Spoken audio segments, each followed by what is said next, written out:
Hey guys, what's up? I'm Noah, this is Analog Resurgence, and today I'm talking about gift ideas for the holidays.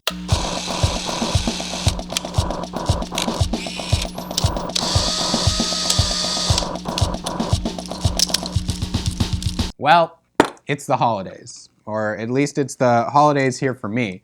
And maybe it's the holidays for some of you guys out there as well. And also maybe you're looking at trying to get some good gifts for any of those people in your life who are really into analog photography. Maybe you're looking for just different ideas, and also maybe you just don't have any idea what the hell any of this stuff is. Well, luckily that's why I'm here, because today I'm gonna take a quick kind of run through of a bunch of different analog gift ideas and just kind of a few little tips and tricks and pointers about what maybe to look at buying and maybe things to avoid. Now I know what you're thinking. Has Analog Resurgence sold out? Well, none of the stuff that I'm going to talk about in the video is sponsored, or do I get any money from talking about this? So the answer is, I have not yet, but there's always next year.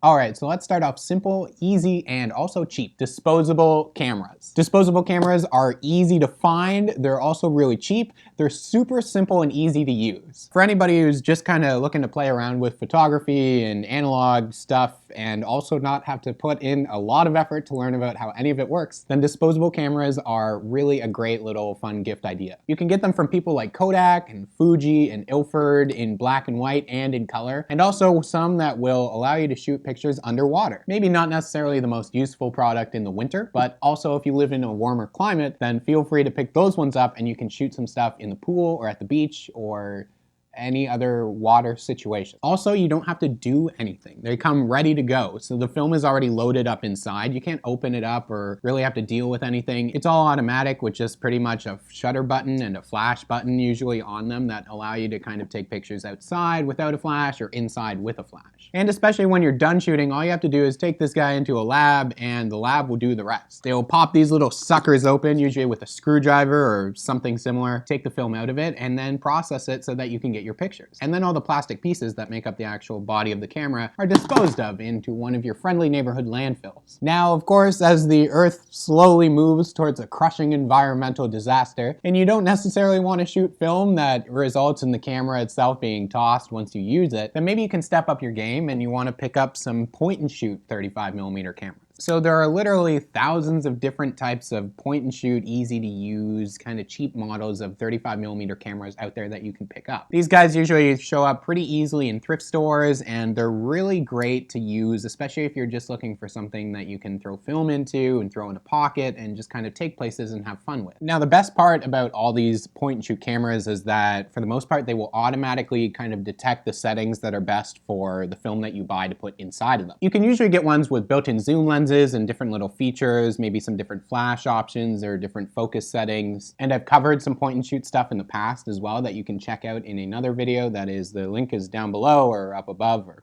something. But good advice is usually to just kind of stick to looking for ones that have really recognizable brands, things like Minolta and Olympus and Canon. There are, of course, really expensive models out there, but a lot of these you can kind of pick up for like a $10 gift idea or even under. But if you're gonna go all the way for that loved one who's really into shooting photography on film, then you can always seek out 35mm SLRs. SLRs are cameras that have full manual control for taking pictures, so you have more options when you're actually shooting the film inside of your camera. And they're really great for kind of learning more about film and photography and just the basics how everything works, because you can really get some professional quality results on a lot of 35mm SLRs. Even if they're not crazy expensive high-end ones, you still have full manual control and you can choose things like shutter speed and aperture on your camera, and you're not relying on the camera to kind of automatically do everything itself. But of course there are a lot of SLR models out there that do have automatic features and functions on them as well. Really popular SLR models that I usually recommend people kind of look into because they're very prominent, they're very easy to find these days, are things like the Pentax K1000, which are really great, really sturdy, made to last cameras that are super, super popular right now. Also things like the Canon AT or AE1, the Minolta X700, and things like the Nikon FM2. And for the cameras that you do pick up, there's usually a ton of online resources for these things in terms of digitized manuals or even just different different reference stuff for how different models work, different lenses that you can get for them. All this information is usually somewhere online as long as you just do a bit of research on the camera that you pick. Because of course I can't cover the specifics of every camera model out there before I die. I'm gonna throw a bunch of links in the description of this video as well for different websites to buy stuff, but also different websites that you can look up for like digital online manuals and some different resources to learn a little bit more about maybe something that you've picked up for somebody, and you want to include some information on how to use it or test and make sure it works before somebody opens it up for the very first time to use it, only to find out that maybe it doesn't work and it's more of a display piece, which is also a great gift idea. Old things to put on shelves. You know, some people are taking a lot of these really beautiful old vintage cameras and turning them into lamps. So if you're really interested in that, you can head over to Etsy. So that's kind of 35mm film, and 35mm is a really great place to start, especially if somebody's getting into analog photography. It's also the most commonly available film, it's the cheapest to be able to shoot with typically, and it's just really accessible. And of course, if people have cameras like these, ones that allow you to reload film into them, so not these disposable cameras, then you can always pick up some individual rolls of 35mm film as well. Some of the best options are simply like the 3-packs that you can get from Kodak and Fuji for things like 3-packs of Superior 400 or Kodak 400, and just stuff like that that's a little bit cheaper and is easier to kind of play around with and learn, and it still gives you fun looking results. And it's also stuff that you can take to any self-respecting photo lab and they can really easily develop it and get those photos for you to take a look at. Now unfortunately, a lot of that stuff for point and shoot cameras and SLRs do involve usually a bit of thrifting and kind of luck, especially if you're looking around for this stuff. But another place that you can kind of take a look at for some really fun, really experimental cameras is a place called Lomography, and maybe that's the place for you. Lomography really specializes in more experimental, kind of lo-fi cameras and some of their film as well that you can still get and play around with and get really interesting and fun results, but it's kind of on a different level from like a really well-made, professionally put together SLR or like a super high quality camera like that. Lomography will make things like lenses that will give you really specific looks or cameras that have really bizarre features, but this is all stuff that you can buy brand new and really easily from their website. Now another option for buying stuff new and a little more easily online if you're looking specifically for cameras is instant photography. Instant film like Polaroid cameras can still be bought brand new online and from a lot of different retailers as well locally. So this is a Polaroid camera, and currently the company Polaroid Originals sells a lot of these brand new online, and they're refurbished and they're ready to go, and they're usually a little more reliable than maybe coming across one in the basement of a thrift store. And they're solid models too, ones like these Impulses or these more boxy cameras that you can also find secondhand, but they do sell them with a bit more of a guarantee. And of course they sell the film for these, and these are all 600 cameras, and 600 film can be purchased really easily. They also sell refurbished SX70s, which is again a step up from the 600, and they're a little more complex and a little nicer in terms of the quality of that camera in comparison to the 600 cameras. And they also sell their own brand new camera, which is called the Polaroid One Step 2. And also the 600 film is compatible with the One Step 2, as well as their own newer film, which is called I-type film. And the One Step 2 is also a really popular gift idea and kind of something fun to pick up if you want to play around with a newer Polaroid camera. So Polaroid Originals is keeping some of this stuff alive,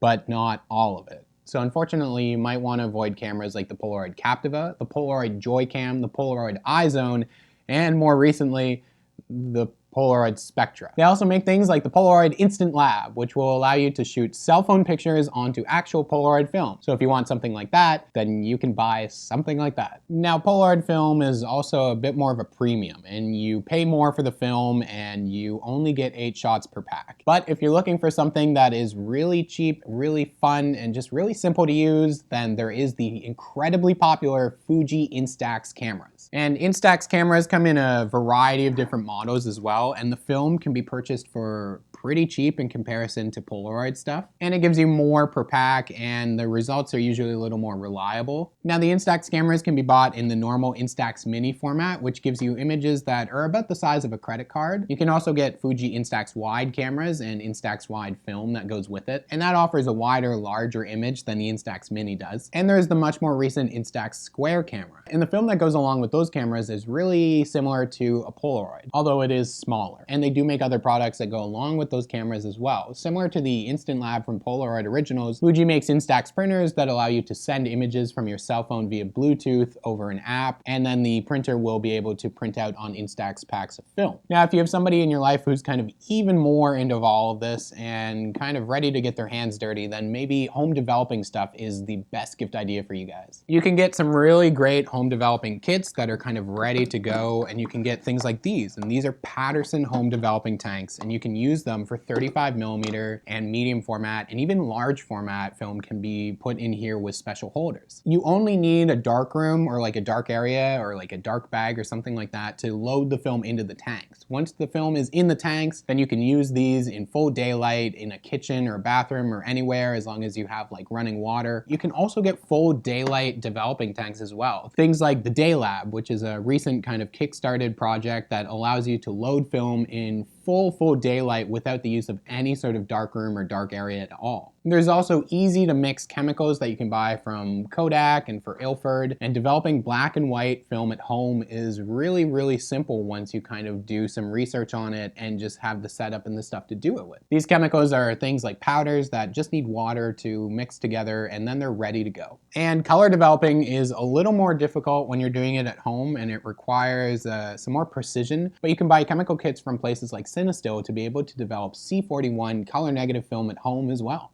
Now, some useful things to keep in mind when you're buying stuff like this for somebody who's really into film photography for the holidays is if you're buying film, then it's really a good idea to buy brand new film from like a camera store or from ordering it online or something like that. If you kind of come across like a bunch of expired film somewhere in an attic, in an old camera, in a thrift store, that stuff can sometimes still be used, but it is not necessarily the greatest because it can still give you kind of unexpected, not perfect results. And if you're finding cameras in thrift stores, then maybe use your best judgment for some of this stuff. If things look broken, nothing is moving properly, if it's covered in literally dirt and grime, then maybe pass on some of that. A lot of these cameras have mechanical components that need to function well and move smoothly. So there's lots of stuff to test on some of these cameras, but keep an eye out for things that look like they're in good condition. And of course, if you're in super doubt, then you can always stick to the gift card route. And good places online like the Film Photography Project that has a ton of this stuff for different film formats and just different chemicals and all this stuff on their website do offer gift cards, and then you can just kind of put the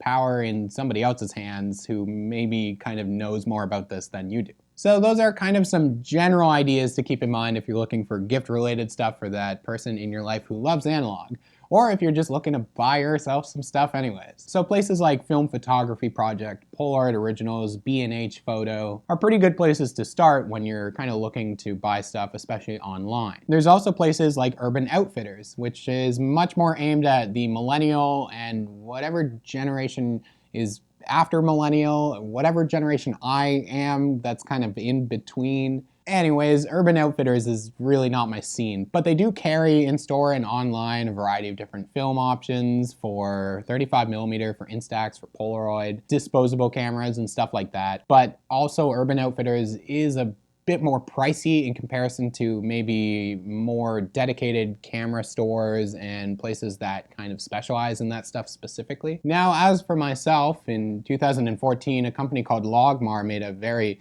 limited run of some very high-end Super 8 cameras that are worth about $7,000. So I'm hoping maybe Santa drops one of those down the chimney this December.